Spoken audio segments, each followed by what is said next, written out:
Kia ora koutou. Thank you for the opportunity to have a chat with you guys today.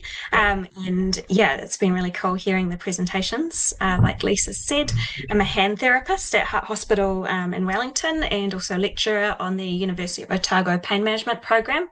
And I'm also the Rare Disorders Support Lead for Kiwi CRPS Charitable Trust. I completed my PhD last year looking at experiences of healthcare for CRPS or complex regional pain syndrome. So, CRPS is a rare and challenging pain condition that often becomes chronic. It involves severe pain along with limb symptoms like swelling, sweating, dystonia, and hypersensitivity. And we don't have New Zealand incidence data for CRPS. We need a registry. But using international estimates in our population of about 5.5 million, we can approximate around 1,400 new cases a year. CRPS usually follows an injury and is 3 times more likely to affect the upper limb than the lower limb. And it's most common around age 50 and 4 times more likely in women than men. Symptoms can resolve with prompt treatment, but because it's rare, it varies between people, it overlaps with other conditions, and it's a clinical diagnosis, it is often missed.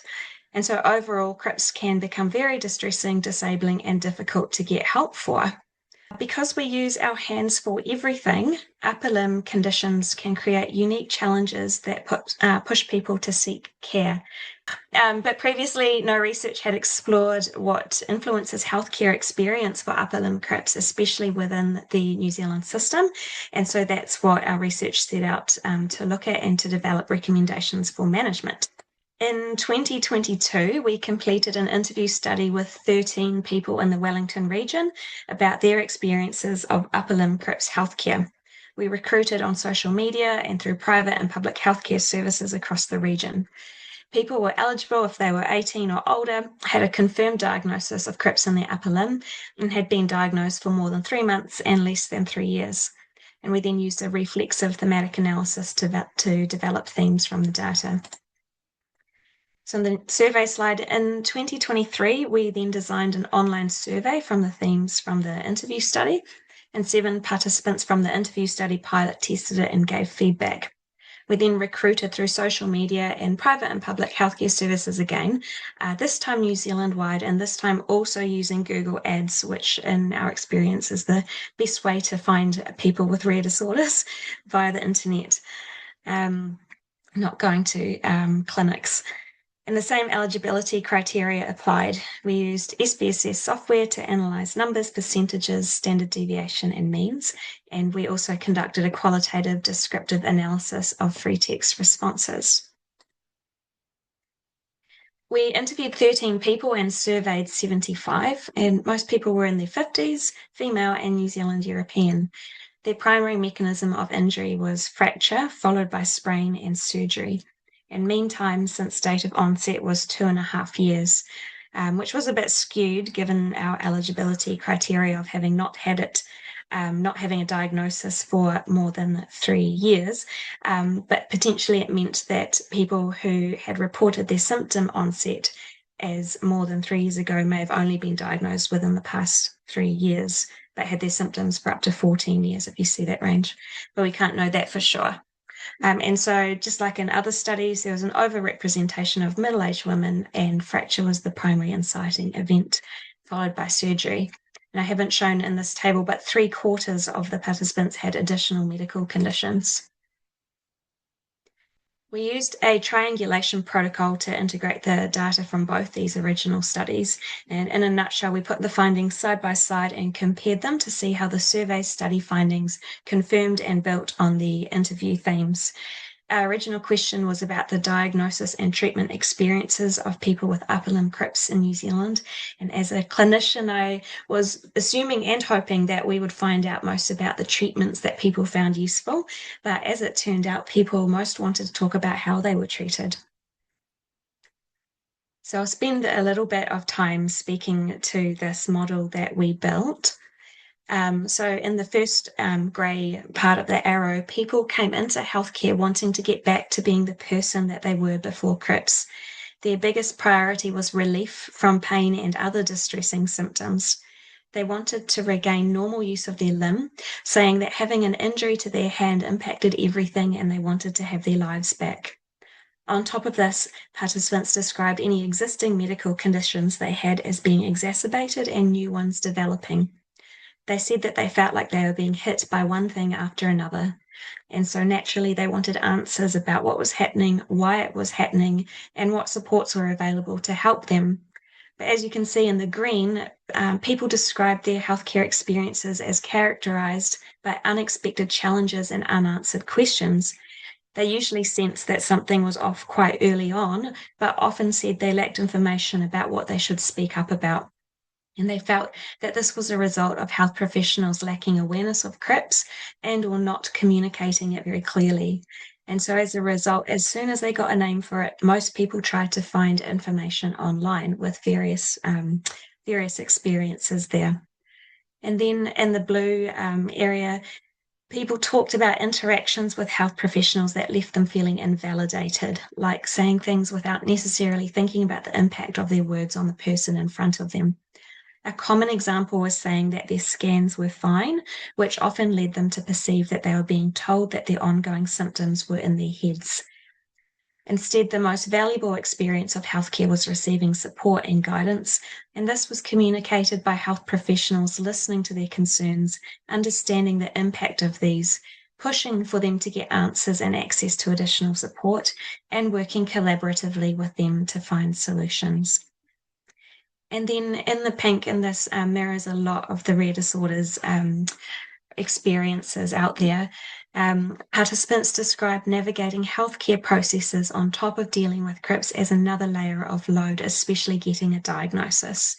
And many felt that health professionals were reluctant to name their symptoms as CRPS. Some felt that health professionals documented their symptoms inconsistently and that services communicated poorly with each other. Participants felt that these experiences delayed their access to treatment, particularly by complicating approval of funding and processing referrals. They also felt that health professionals were unaware of what services were out there to support them and how to access these.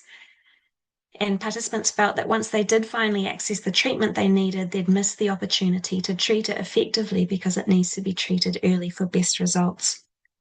Being diagnosed increased their motivation to engage with treatment and made it easier for them to explain what was going on, but accessing healthcare was still described as a full-time job, in part due to the number of services they needed to coordinate and due to dealing with other issues like medication side effects. And in the survey, we found that nearly the people who received income support for their injury when it first happened were still receiving this when they took the survey, and that required them to regularly prove their ongoing disability status, which was also another layer of load. And so in the final arrow, participants in the study kept returning for treatment because they wanted to still be themselves and do the things that made them them. They indicated an openness to trying anything that might help. And moving forward, they thought it was especially important to learn to adapt and work around their limitations, to have people around them who understood CRPS and have easy access to healthcare in the future. And they kept going with strategies and treatments that worked into their lives, especially if they could see them making some difference. So I identified 5 key recommendations where these findings could shape future healthcare pathways. First, be prepared to identify CRPS and give people a name for what they're experiencing. And this requires health professionals to take seriously all reports of high pain intensity and to be familiar with the Budapest diagnostic criteria. We also need to know where to direct the person for additional information resources and support services at the same time that we give the diagnosis. Next, consider the impact of the way in which we deliver the diagnosis. It can't be rushed, and the person will need follow-up with someone after they've had a chance to process the information. Individualizing our explanations to the person and what they're going through could promote receptivity, because particularly there are multiple mechanistic drivers to CRPS and not everyone is the same or presents the same. Next, address the broader consequences of CRPS. Early symptom management is important, but so is acknowledging its massive psychological, social, and occupational impact. And people in this study also had a lot of co-occurring medical conditions, which requires us to be mindful of the added impact of these, of medication side effects and the impact of fatigue from sleep disruption. And as always, we need greater access to interdisciplinary pain services. That leads to the next suggestion, which is to unify healthcare systems and processes. There needs to be greater clarity regarding eligibility criteria and region-specific referral pathways. Faster access to funding approval would be helpful, especially for ACC treatment injury claims, because these are the guys that tend to get stuck in limbo between ACC-funded services and Ministry of Health. And greater integration between hospital and community healthcare services would improve continuity of care. The final recommendation is to equip the person for self-management. And having access to psychological and social support is critical for this. Peer support is another thing, and that's what our charity Kiwi CRPS tries to offer. So self-management is a big part of what interdisciplinary pain services offer, but those of us in primary care, like myself in hand therapy, could also prioritise coaching and a range of active strategies rather than providing purely clinic-based symptom management. And finally, people need to be able to re-engage with healthcare as required. So again, the purpose of the study was to explore experiences of healthcare, not to learn more about the condition itself or to test associations, but to do that will be important for future research. And the experiences of healthcare for lower limb CRPS could be compared to those of upper limb CRPS, but I don't think there will be a big difference. And then finally, to develop and implement future healthcare pathways, we do need to take into account healthcare professionals' beliefs and practices, which requires these to be explored also. But also, and most importantly, we do need to meaningfully involve lived experience experts in all the research that we take with people with, that we undertake with people with rare disorders. So that's me. Thank you for listening.